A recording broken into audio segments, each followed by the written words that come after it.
some fever, cold है। ये बेटा टेक केयर। तो कितना फीवर है आपको? मैसेज नहीं किया हमने। सर करो, दवाई लो 3 टाइम्स एटलीस्ट, 3 टाइम दोपहर शाम को, और बेटर है तो डॉक्टर से कंसल्ट करो क्योंकि मैसेज चल रहा है। और फुल स्लीव्स पहनना शुरू कर दो, बिकॉज डेंगू Yes, बहुत ज्यादा madam. फैल रहा है। डेंगू की वजह से क्या है कि अगर एक बार प्रॉब्लम हो गई तो हॉस्पिटलाइज्ड हो रहे हैं फिर सब। सो फुल स्लीव्स स्टार्ट करो। बेटा रहने देते क्लास, आपको join Member join to connect. Good morning class. आप सब लोग इतनी लेट क्यों ज्वाइन कर रहे हो बेटा? It's 10:03। So we were discussing about the industrial policy reforms, how industrialization has changed the economic system of our country. In that we have certain industrial policies evaluation. First, the industrial policy came in year 1948. The second came in the year 1956. Third in 1977.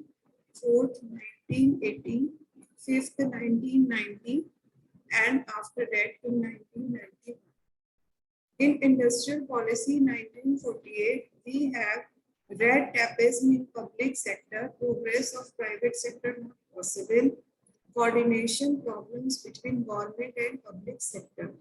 At that time, there was a red tapeism in public sector, means there was a role ambiguity in the public sector. No one wants to work, no proper process of doing any task, no process is there कि किसके पास पहले जाएगी query, फिर कौन handle करेगा, कौन आपका issue resolve करेगा। ड्यूटीज क्लियर नहीं थी, बट बस लोगों को ये पता था the name of public sector कि इफ अगर हमें जॉब मिल रही है ना पब्लिक सेक्टर में तो we have a very luxurious life, right. Progress of private sector not possible at that time. Public sector was so much prominent, we can't even think about the private sector. Coordination problems between government and public sector. At that time, there was a problem of coordination. कि government does not know how to control its enterprises. कि कैसे उनके enterprises का control करे, ठीक है। और public sector में भी कोई work नहीं करता था, तो there was no coordination between public as well as between the government. फिर इंडस्ट्रियल पॉलिसीज आई हमारी 1956। According to the industrial policy of 1956, private sector push to backdrop. Private sector दोबारा से पीछे की साइड हुए, हैम्पर्ड प्राइवेट एंटरप्रेन्योर्स। दोबारा से जो है प्राइवेट एंटरप्रेन्योर्स को जो है बेनिफिट नहीं मिला, वो they can not take much initiative, right. Next, private sector to benefit of loophole. इसमें क्या हुआ कि पता था कि जो पब्लिक सेक्टर्स थे दे were on a red tapism, ठीक है। उनके अंदर बहुत ज्यादा रेड टैपिज्म था, सही से काम नहीं था, स्मूथ प्रोसेस नहीं था, तो इसकी वजह से क्या हुआ, उनमें लूप होल्स क्रिएट हो गए, ठीक है। तो प्राइवेट सेक्टर ने उस चीज का बेनिफिट उठाया, they start taking initiative. State was overburden, और स्टेट पे बहुत ज्यादा काम था, स्टेट गवर्नमेंट जो होती थी उन पे बहुत ज्यादा काम था, so they do not take care of all such things. फिर इंडस्ट्रियल पॉलिसीज हमारी आई 1977 और 80 के बीच में। हमारे क्या चेंजेस हुए, no radical changes in foreign collaboration. कोई चेंजेस नहीं हुए, हमारे कोई डीलिंग नहीं होती थी फॉरेन इन्वेस्टर्स के साथ, कुछ नहीं था। We were not on a international platform, we were just on the national platform and with a very slow pace of economy. Failed to limit production of articles. We were not in a so proper setup that we could manufacture more and more articles to satisfy the need and demands of the people. Next, denying of availability of funds. कब हमारा production सफर होगा, when we do not have the adequate fund. जब हमारे पास proper funds नहीं होंगे तो तभी तो हमारा प्रोडक्शन साइकिल भी डिस्टर्ब होगी। नेक्स्ट है इन 1980 से 1990 तक क्या प्रोग्रेस हुई, closure of district industries, rate of GDP went down, denying of availability of fund, infrastructure industries affected. जितनी भी डिस्ट्रिक्ट में इंडस्ट्रीज थी, जो भी सेटअप बने हुए थे, धीरे धीरे सब बंद होने लगे। क्यों बंद हुई? कोई भी फैक्ट्री कब बंद होगी? जब उसके पास प्रोडक्शन होने की कैपेसिटी नहीं होगी, और प्रोडक्शन हमारा कब नहीं होगा? When we do not have funds with us. तो सेम प्रॉब्लम बहुत ज्यादा पीक पर पहुंच गई, वहां पर फंड्स नहीं थे और इंफ्रास्ट्रक्चर भी इंडस्ट्रीज का इफेक्ट हो रहा था। मींस दे आर उनकी जो बिल्डिंग्स थी वो खराब होती जा रही थी। Next, industrial policy 1991 failed to promote small scale industries। इस केस में क्या हुआ? 1991 की पॉलिसी में क्या हुआ कि जितनी भी हमारी स्मॉल स्केल इंडस्ट्रीज थी, हम उनकी ग्रोथ नहीं कर पाए, उनकी growth slow down, right. So this was all about our industrial reform. Next है, क्या फंक्शंस थे न्यू इंडस्ट्रियल पॉलिसी के during economic reforms of 1991? The government of India announced the long-awaited liberalized industrial policy in 1991 in the midst of, just hold on please.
Yes. So features, new industrial policy बहुत ज्यादा awaited policy थी, because हमारी इससे कुछ expectation थी। जैसे आपने देखा होगा, when the budget comes in the month of March, तो हमारी ना एक एक्सपेक्टेशन होती है फाइनेंस मिनिस्टर से कि the finance minister will be liberalized on the certain tax platforms. तो ये भी बहुत ज्यादा अवेटेड पॉलिसी थी। We were very much expecting from this policy. तो इस पॉलिसी के फीचर्स क्या क्या थे, क्या क्या कैरेक्टरिस्टिक्स थी इस पॉलिसी की? First, D reservation of public sector. Sectors that were earlier exclusively reserved for public sector were reduced. However, preeminent place of public sector in 5 crore areas like arms and ammunition, atomic energy, mineral oil, rail transport and mining was continued. Presently, only two sectors, atomic energy and railway operations, are reserved exclusively for the public sector. D reservation हो गया धीरे धीरे चीजों का, मतलब चीजों को क्या करने शुरू कर दिया कि पब्लिक सेक्टर से लेके थोड़ा थोड़ा प्राइवेट में भी हमने देना स्टार्ट कर दिया। गवर्नमेंट ने अपने कंट्रोल में लेने शुरू करी चीजें, ठीक है। और हमने आर्म्स एनिमेशन में पैसा लगाया, एटॉमिक एनर्जी में पैसा लगाया, मिनरल ऑयल्स में इन्वेस्ट करा। देन सेकंड वाज था D licensing, abolition of industrial licensing for all projects except for a short list of industries. There are 4 industries as present related to security, strategic and environmental concern where an industrial license is currently required. ठीक है, केवल 4 ऐसी industries थी जिनके छोड़ी थी government ने, जिनके लिए लाइसेंस की जरूरत थी, ठीक है। Otherwise the government has made the establishment of all the industries in a very feasible way कि आप आराम से कोई भी इंडस्ट्री एस्टेब्लिश कर सकते हो without too much of the documentation process, right? जैसे there are only 4 industries जिनके लिए जरूरत थी। पहले थी electronic, aerospace and defence equipment. Defence equipment means जितनी भी हमारी आर्म्स और एम्यूनिशंस बनते थे।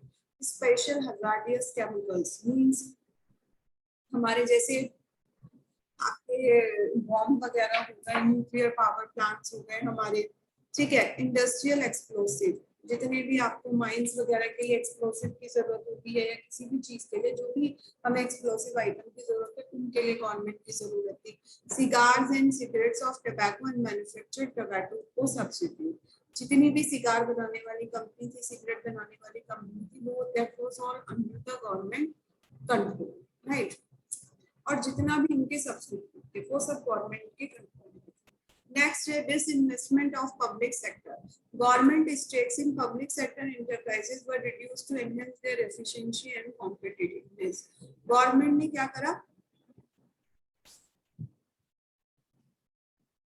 उनका जो इन्वेस्टमेंट था ना, जो उनके शेयर्स थे वो कुछ प्राइवेट सेक्टर को देने स्टार्ट कर दिए, सो दैट जिससे उनकी इम्प्रूवमेंट पहले से बढ़े। जैसे ये आपकी टोबैको इंडस्ट्री की गवर्नमेंट इसके लिए लाइसेंस नहीं देती थी, ठीक है, तो गवर्नमेंट ने इसमें कुछ शेयर प्राइवेट इंडस्ट्रीज को भी दे दिए, सो दैट कि प्राइवेट इंडस्ट्रीज क्या करें, जब प्राइवेट इंडस्ट्रीज का पैसा लगा होगा उसके अंदर, तो उनके अंदर ग्रोथ भी होगी पब्लिक सेक्टर में। तो प्राइवेट इंडस्ट्रीज उनमें इंटरफेयर करती रहेंगी, बार बार एक कंट्रोल हो जाएगा कि नहीं हमारा पैसा यहाँ पे इन्वेस्ट है, we need returns from that. तो this is called the disinvestment of public sector. Liberalization of foreign investment. This was the first industrial policy in which foreign companies were allowed to have majority stakes in India. क्या था, foreign जितने भी हमारे यहाँ पे थे उनमें इससे पहले क्या था, हमारे फॉरेन इन्वेस्टमेंट नहीं था, कोई भी हमारी कंपनी के अंदर शेयर्स नहीं खरीद सकता था, पैसा नहीं लगा सकता था। But after then we introduced the policy of 1991, so there was a provision to invest money in the shares too, right? Next is outcomes of the new industrial policy. क्या क्या आउटकम हुए इस न्यू इंडस्ट्रियल पॉलिसी के, इससे क्या क्या चीजें निकल कर आई, क्या क्या इफेक्ट हुआ। जैसे आप कोई ट्यूशन लगाते हो ना किसी भी सब्जेक्ट का, तो उसके बाद आपको लगता है कि मेरे अंदर कुछ इंप्रूवमेंट भी हो रही है या नहीं हो रही, right. So this is called the outcome of any thing. Next first is the in 1991 policy made license, permit and quota raj outdated. It attempts to liberalize the economy by removing bureaucratic hurdles in industrial growth. जितनी भी 1991 की policy थी, तो उसमें क्या करा, licence, permit और कोटा राज। Licence मतलब जैसे आपको कोई रिवॉल्वर अपने पास रखनी है तो you need a licence for that. In the same way if you want to manufacture a product you need to take the permission from the government. उन सब चीजों को उसने बहुत ज्यादा स्लो डाउन कर दिया। परमिट, ठीक है, किसी भी चीज को चलाने का, कोई भी सर्विसेज अब कोई भी सर्विसेज किसी दूसरे को देने के लिए भी need a government approval, that is called the permit, ठीक है। वो सब चीजें बंद हो गई थी। कोटा राज कि ठीक है, नहीं पब्लिक सेक्टर को भी सारे राइट्स मिलेंगे, the private will not get any right, so ये कोटा राज भी कम हो गया था। तो इन सब चीजों में क्या करा, इसने ब्यूरोक्रेटिक हर्डल्स को खत्म कर दिया कि जिसका एक राज्य से पब्लिक सेक्टर सोचती थी बस मैं ही हूं, तो they had their own monopoly. But when this policy came in 1991, so private sector also came into influence, right? So it removed all the bureaucratic hurdles. Limited role of public sector reduce the burden of the government. ठीक है, अब public sector का भी role कम हो गया क्योंकि government ने क्या करा, पब्लिक सेक्टर को भी, कुछ पब्लिक सेक्टर को क्या करा, उनके अंदर प्राइवेट का इनिशिएटिव, प्राइवेट ओनर्स को उनके अंदर शेयर्स दिए, जिससे प्राइवेट कंपनी उनमें इनडायरेक्टली कंट्रोल करती थी। यस यस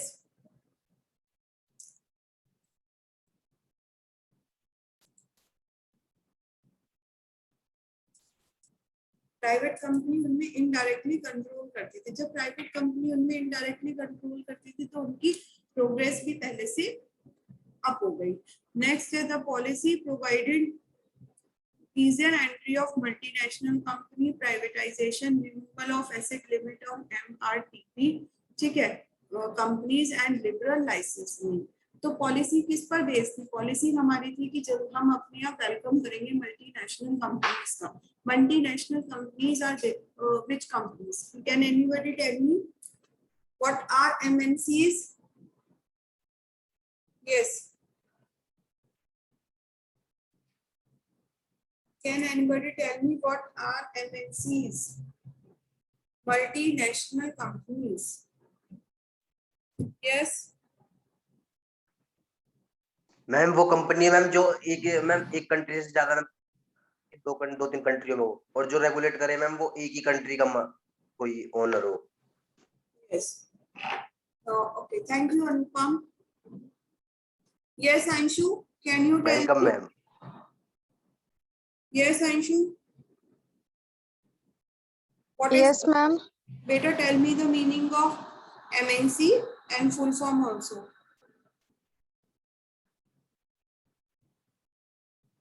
बताओ मैम बेटा। Multinational corporation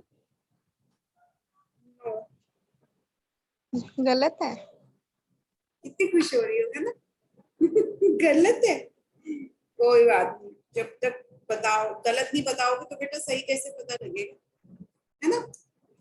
anyways, MNC means होते हैं multinational corporation, sorry multinational companies. ठीक है, मल्टीनेशनल कंपनीज का मतलब होता है मल्टीनेशनल। मल्टीनेशनल में there are many nations involved in it, means the company is situated in many countries, whether it is of Japan, whether it is of China, whether it is of America, or whether it belongs to any country, but they have many offices in other countries also. So this is known as multinational companies.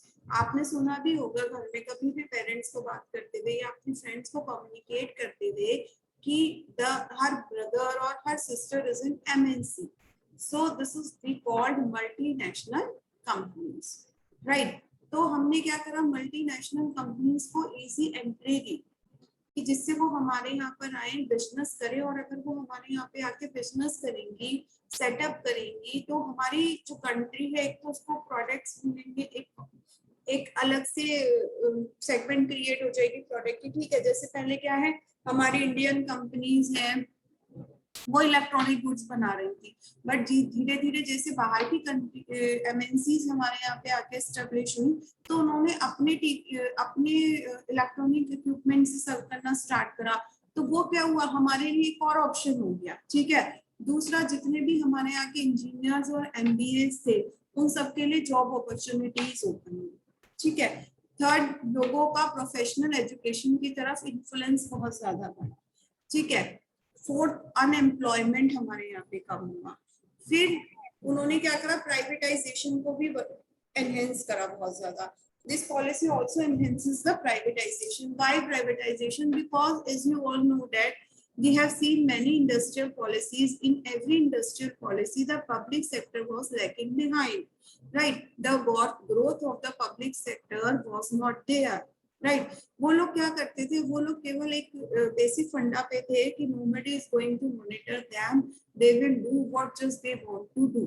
ठीक है, उनका कोई एक proper process नहीं था काम को करने का, कोई एक कुछ भी करने का एक वे आउट नहीं था। ठीक है, और तो इन सब चीजों की वजह से क्या हुआ कि हमने प्राइवेटाइजेशन करना स्टार्ट करा। जब आप कब पढ़ते हो, जब आपका कंपैरिजन किसी से करना स्टार्ट कर दिया जाए तो आपको चोट लगती है, and you start working on yourself.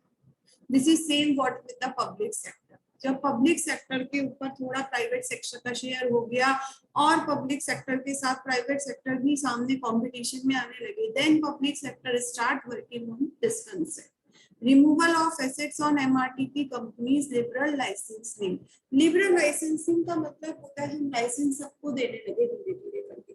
मतलब पहले तो क्या था कि नहीं, this all work will be done by the government companies, only by the public sector. But slowly and steadily we start working on the private sector. We start giving them approval to do the business. Otherwise, इतनी सारी population को facilities कौन provide करता? अगर ये private sector नहीं होते और पब्लिक सेक्टर पे हम लोग डिपेंड रहते, तो how we will get the facilities of banking, electronic goods, कैसे इतना सारा डेवलपमेंट होता, कैसे इतनी सारी पॉपुलेशन को सेटिस्फाई किया जाता? Otherwise we would be on the underdeveloped countries stage. Yes, I have told you about the three words, that is developed country, underdeveloped country, and developing country. Can anybody tell me the meaning of these three words with examples? Yes. Ma'am जो developed country है वो already develop हो चुकी है, मतलब वहाँ पे किसी चीज की कमी नहीं है, लाइक अमेरिका या फिर Yes, चाइना। yes. डेवलपिंग में हमारी कंट्री इंडिया जो डेवलप हो रही है। Yes, developing stage में, right? Yes. Yes ma'am. Okay, thank you. And underdeveloped countries? Yes, I will ask anybody else. Yes, Dipali, आप बताओ बेटा, who are underdeveloped countries? Deepali unmute, हाँ बताओ बेटा। मैम बताओ बेटा, underdeveloped countries कौन सी होती हैं? मैम जहाँ पे कोई डेवलपमेंट ही नहीं हुई है अभी तक, कोई ठीक से सारे रिसोर्सेज नहीं है, Yes. हर चीज की फैसिलिटीज नहीं। Good Deepali. Okay, thank you everyone. एक चीज और है, अभी लेटेस्ट ही कल कुछ हमारे यहाँ एक्टिविटी हुई है, our country has achieved something. What is that? our country has achieved something, it is totally coming in the news. Before you call anybody, you listen the कि कोविड से सुरक्षित रहिए और मास्क पहनिए, हाथ धोते रहिए। अभी एक नई टोन स्टार्ट हुई है। Can anybody tell me what is that ringtone? Ma'am phone. Just hold on Dipanshu. Hello, yes, नमस्ते, हु इज दिस? हाँ बोलो बेटा। सिराज, अभी मैं क्लास में हूँ बेटा, आधे घंटे बात करूंगा, ठीक है? यस बताओ दीपांशु, किस सेंस में, किसी भी सेंस में अभी न्यूज में बहुत हाईलाइट हो रही है, कल से अब तक बहुत ज्यादा हाईलाइट हो रही है। और अभी मॉर्निंग में हमारे prime minister mister Narendra Damodar Das Modi will also address the nation. Why? क्या रीजन है, क्या चीज हुई है अभी लेटेस्ट में, किस चीज में हमारी कंट्री ने अचीवमेंट करी है? मैम 100 करोड़ लोगों को वैक्सीन लगी। Yes, very true. Ma'am Covid vaccine में। यस, क्या कह रहे हो? मैम कोविड वैक्सीन में ma'am achievement. Yes, Covid vaccine हमारे देश ने मैम सबसे ज्यादा डोज लगाई है मैम अभी तक। सबसे ज्यादा डोसेस लगाई है हमारे देश ने। Yes Dipanshu, do you want to say something? Dipanshu, yes ma'am. आप कुछ बोलना चाह रहे हो बेटा? No ma'am. ओके, तो हमारे देश ने सबसे ज्यादा वैक्सीनेशन करा है, डेट इज 1 करोड़, ठीक है? तो ये हमारी अचीवमेंट है। अगर आप अभी किसी को कॉल भी करते हो ना, तो उस कॉल पे यही कॉलर ट्यून आती है, सॉरी यही मैसेज आ रहा है। मतलब देखो कितनी ज्यादा टेक्नोलॉजिकल एडवांसमेंट हुई। कैसे पॉसिबल है? क्योंकि अगर हम पब्लिक सेक्टर पे बेस्ड रहते ना, पब्लिक सेक्टर के कॉलेज होते, पब्लिक सेक्टर के ही, अभी भी पब्लिक सेक्टर के कॉलेजेस की बहुत इंपॉर्टेंस है, लाइक IIT हो गया, बट स्टिल अगर हम इन्हीं पब्लिक सेक्टर पे ही डिपेंड रहते तो पब्लिक सेक्टर हमें इतनी फैसिलिटीज नहीं दे पाता, क्योंकि हमने अपने यहाँ प्राइवेट इंटरप्राइजेस को अलाउ करा, उनके लिए पॉलिसीज लिबरल करी। हमारे यहाँ बहुत सारे प्रोफेशनल कॉलेजेस खुद से खुले, जिसकी वजह से we start making more and more technical hands, we start making more and more managers. You people are also future managers. So we start making more and more managers. We start making more and more technical hands in the field of software, in the field of machines, everything. तो इन सब चीजों की वजह से क्या हुआ, आज इतना एडवांसमेंट है। पहले आई यूज्ड टू नो कि हम नोकिया का फोन रखते थे, और नोकिया के फोन में भी फियर कि किसी का फोन आ गया ना तो हमें उठाना पड़ेगा और उसके भी पैसे लगेंगे। When I was in graduation, तो I used to have that phone, और यही थिंकिंग रहती थी कि बस जल्दी से बात करो, फटाफट फटाफट। अब तो फोन पे पूरे तुम क्लास अटेंड कर रहे हो, सोचो देश कहाँ पहुंच गया है। ऑनलाइन हो, इंटरनेट कनेक्टिविटी है, and you are just taking class for the whole day on the mobile phone. No worries कि कितना पे कर रहा है, कुछ भी पे नहीं कर रहा है। तो कितनी टेक्नोलॉजी एडवांस हो गई है। So this is all what? This is all by the liberalization of our policies, right? Next is all this resulted in increased competition which led to lower prices in many goods such as electronic goods. This brought domestic as well as foreign investment in almost every sector opened to private sector. It means before that there was only choice in the products of the public sector. पहले आपको किसी को याद है, मुझे नहीं लगता शायद हो, बट फिर भी किसी के एक मेमोरी में हो कि before we use to see only दो चैनल्स देखते थे हम केबल टीवी में, एक डीडी आता था और एक डीडी मेट्रो आता था. किसी को याद है? या सबने शुरू से टाटा स्काई देखा है? Yes, anybody remember? केवल दो चैनल आते थे, डीडी न्यूज और DD national and DD metro. DD metro जो था वो उसका एक बहुत ज्यादा स्पेशल वर्जन था कि उसमें बहुत अच्छे अच्छे सीरियल आते थे, तो हम वो डीडी मेट्रो देखते थे. बट एज हमारे यहाँ जैसे जैसे क्या हुआ, प्राइवेट सेक्टर को गवर्नमेंट ने लिबरलाइज करा प्राइवेट कंपनीज को, तो प्राइवेट कंपनीज ने अपने इलेक्ट्रॉनिक गुड्स देने स्टार्ट करे, जिससे क्या हुआ, हमारे नेशनल गुड और हमारे फॉरेन गुड्स के बीच में कंपटीशन स्टार्ट हो गया. लोगों के लिए एक वैरायटी डेवलप हो गई. Then variety developed, so the public sector came in the fear, the company of the nations came in the fear. They start taking the initiative, making the quality product. Competition जब भी बढ़ता है तो क्या होता है, चीजों पे इफेक्ट पड़ता है. ठीक है, इनडायरेक्टली क्या हो रहा था, गवर्नमेंट जो हमारे देश की इनकम थी और हमारे देश की इकोनॉमी थी, it was rising. Next is limitation of industrial policy in India. Earlier I have also told you that with every positive thing there is also a negative aspect. First is that stagnation of manufacturing sector.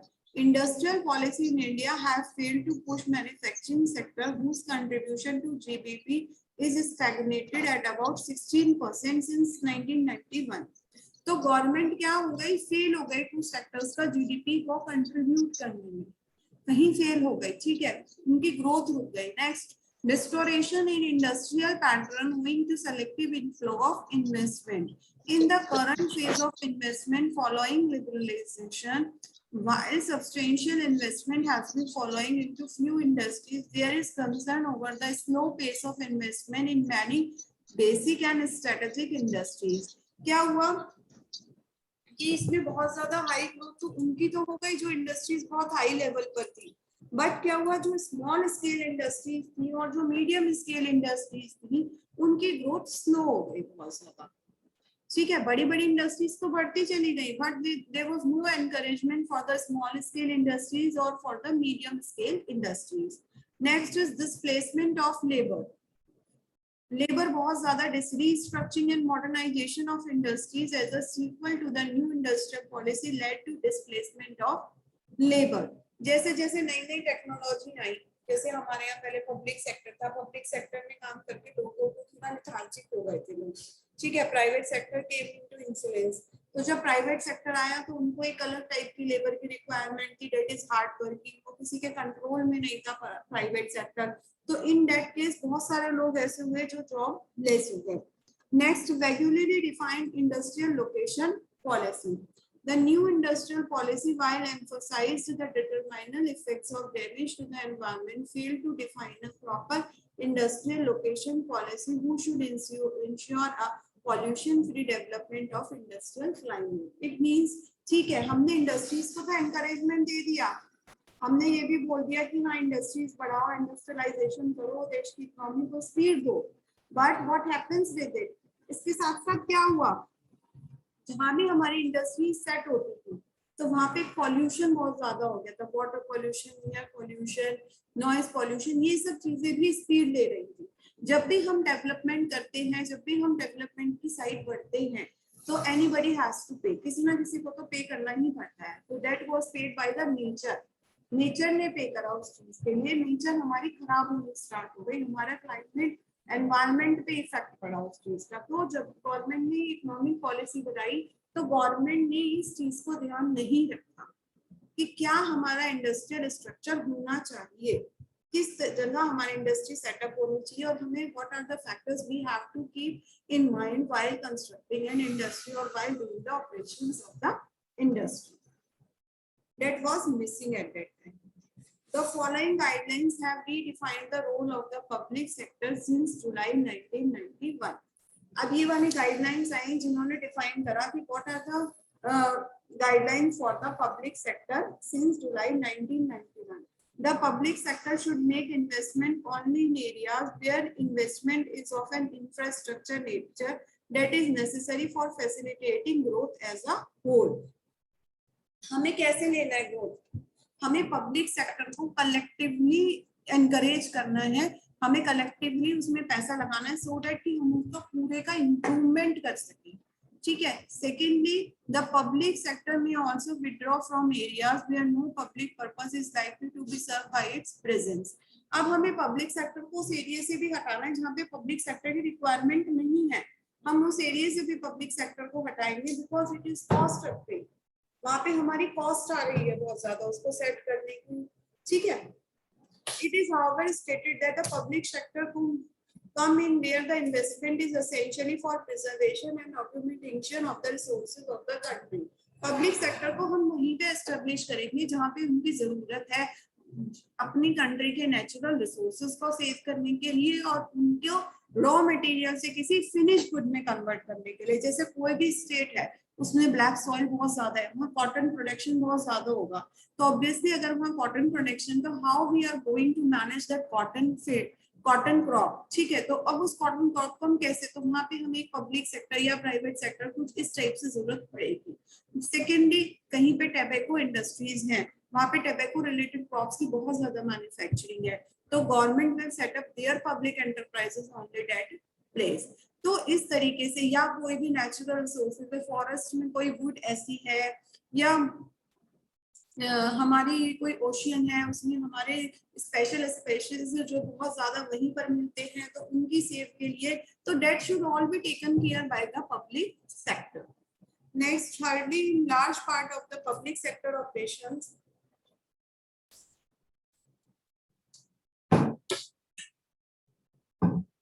in large part of the public sector operations where commodities are produced and distributed unless it is necessary for protecting the poorest in the society, the principle of market economy should be accepting as the main operating principle. It means charging as per cost and costing with full efficiency in operation. ऐसा होता है कि हमारे घर में क्या होता है कि सपोज आपके पेरेंट्स के 3 बच्चे हैं, तो ठीक है, 3 बच्चों में से एक तो बहुत अच्छी अर्निंग करता है but second one is doing not getting so much handsome salary. तो आपके पेरेंट्स सोचते हैं कि ठीक है उसके पास तो सब कुछ है, वो अपने आप मैनेज कर लेगा, बट हम उसकी हेल्प करेंगे जिसके पास कम है. तो like in the same way the government was influencing कि ठीक है अगर किसी स्टेट में या किसी एरिया में डेवलपमेंट नहीं है तो we will focus on that area, we will do the development of that particular area. लिखा है ना इसमें, in large part of the public sector operations where commodities are produced and distributed. ज्यादा से ज्यादा कमोडिटीज वहीं पर प्रोड्यूस करी जाएंगी, बांटी जाएंगी लोगों को जहाँ पे डेवलपमेंट नहीं है, हमारी सोसाइटी का पुअरेस्ट सेक्शन रहता है वहाँ पे, right. So this is all about what public sector has changed up their mind. Okay? So please give me your attendance.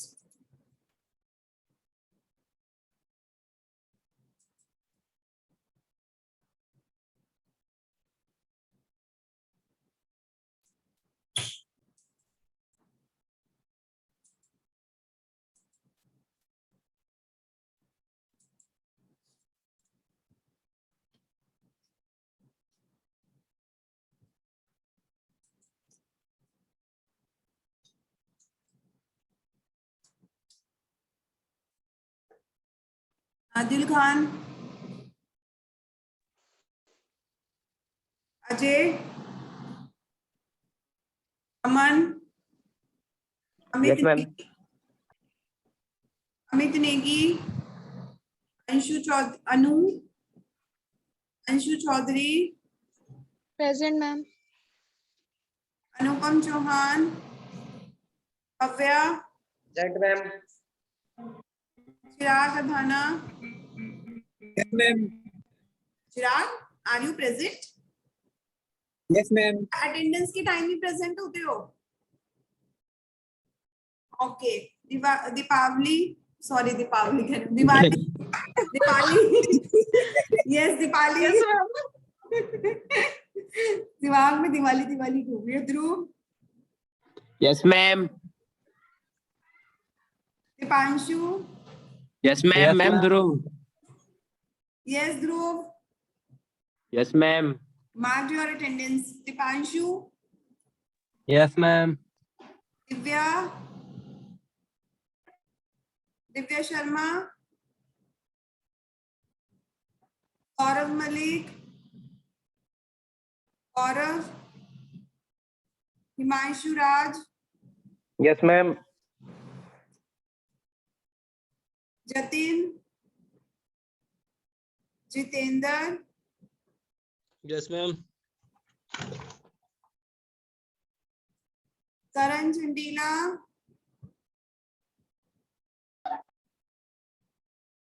Karan Poswal, Asif Ali,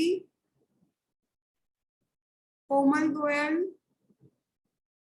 Mayank, Mukul Sharma, Pratham Narula, Rohan Kunjani. Present ma'am. Pratham बोल रहा हूँ मैम। प्रथम, okay. And Rohan, is Rohan present? No ma'am. Sandeep Bhardwaj, Yes, ma'am. Sandeep Kumar, Shiraz Khan, Shubham Kumar, Simrik Singh,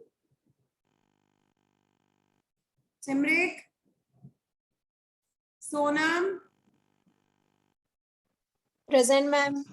okay Sonam, Sunidhi भी present है, Sushant Kumar, Tushar Munga, Umesh, yes ma'am. Vikas Singh, yes ma'am. Vikrant Mishra, present ma'am.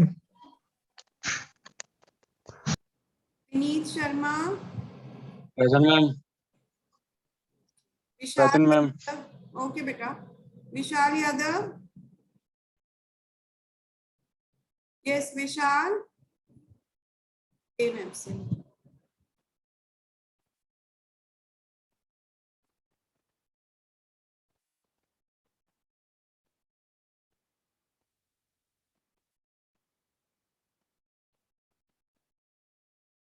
Yes, class.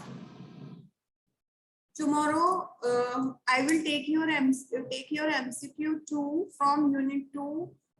जितना भी portion मैंने unit 2 में cover कर दिया है, ठीक है, मैं वो सारे का MCQ लूंगी, कल लूंगी आपका MCQ।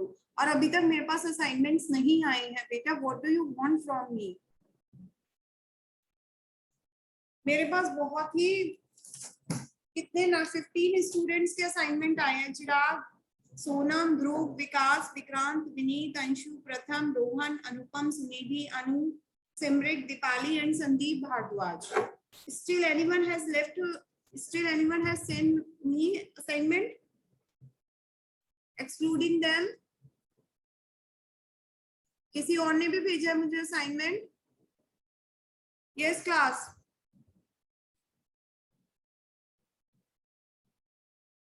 मुझे लग रहा प्रेजेंट भी कोई बच्चे हैं जिन्होंने असाइनमेंट दिया है। विकास, विशाल, I request everyone please send your, otherwise मैं MCQ के मार्क्स भी 0 कर दूंगी, ठीक है? Have a good day, take care, please take precautions, wear full sleeves clothes so that you can protect yourself from dengue. It is going on a very high pace, right? Take care class. Thank you, ma'am. Welcome.